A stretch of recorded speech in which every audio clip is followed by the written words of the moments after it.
आप सभी को छठ महापर्व की हार्दिक शुभकामना। तो आइए छठ पर्व की ऐतिहासिक महत्व को जानें।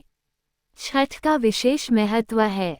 छठ सिर्फ एक पर्व नहीं है, बल्कि महापर्व है, जो पूरे 4 दिन तक चलता है। नहाए खाए से इसकी शुरुआत होती है, जो डूबते और उगते हुए सूर्य को अर्घ्य देकर समाप्त होती है। ये पर्व साल में 2 बार मनाया जाता है। पहली बार चैत्र में और दूसरी बार कार्तिक में। चैत्र शुक्ल पक्ष षष्ठी पर मनाए जाने वाले छठ पर्व को चैती छठ और कार्तिक शुक्ल पक्ष षष्ठी पर मनाए जाने वाले पर्व को कार्तिकी छठ कहा जाता है। पारिवारिक सुख समृद्धि और मनोवांछित फल प्राप्ति के लिए ये पर्व मनाया जाता है।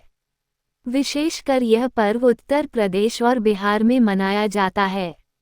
मौजूदा समय में ये पर्व भारत के अलावा अन्य देशों में भी मनाया जाने लगा है।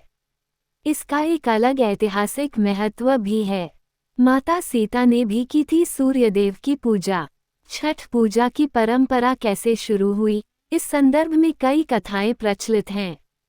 एक मान्यता के अनुसार जब राम सीता 14 साल के वनवास के बाद अयोध्या लौटे थे, तब रावण वध के पाप से मुक्त होने के लिए उन्होंने ऋषि मुनियों के आदेश पर राजसूय यज्ञ करने का फैसला लिया।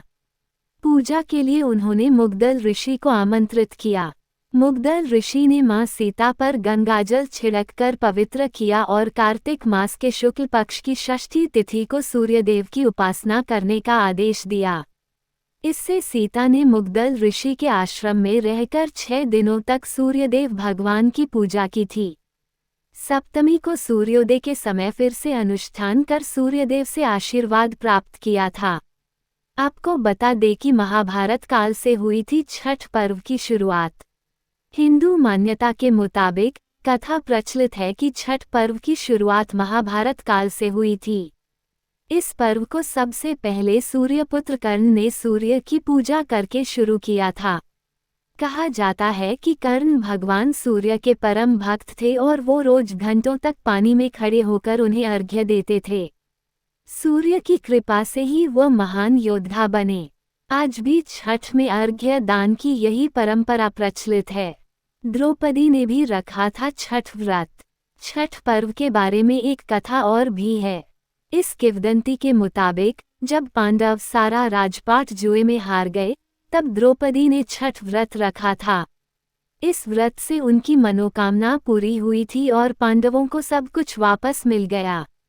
लोक परंपरा के अनुसार सूर्य देव और छठी मैया का संबंध भाई बहन का है। इसलिए छठ के मौके पर सूर्य की आराधना फलदायी मानी गई। क्या है छठ का पौराणिक महत्व? इन कथाओं के अलावा एक और किंवदंती भी प्रचलित है। पुराणों के अनुसार प्रियव्रत नामक एक राजा की कोई संतान नहीं थी। इसके लिए उसने हर जतन कर डाले, लेकिन कोई फायदा नहीं हुआ। तब उस राजा को संतान प्राप्ति के लिए महर्षि कश्यप ने उसे पुत्रयष्टि यज्ञ करने का परामर्श दिया। यज्ञ के बाद महारानी ने एक पुत्र को जन्म दिया, लेकिन वह मरा पैदा हुआ। राजा के मृत बच्चे की सूचना से पूरे नगर में शोक छा गया। कहा जाता है कि जब राजा मृत बच्चे को दफनाने की तैयारी कर रहे थे, तभी आसमान से एक ज्योतिर्मय विमान धरती पर उतरा। इसमें बैठी देवी ने कहा, मैं षष्ठी देवी और विश्व के समस्त बालकों की रक्षिका हूँ। इतना कहकर देवी ने शिशु के मृत शरीर को स्पर्श किया, जिससे वह जीवित हो उठा। इसके बाद से ही राजा ने अपने राज्य में ये त्योहार मनाने की घोषणा कर दी।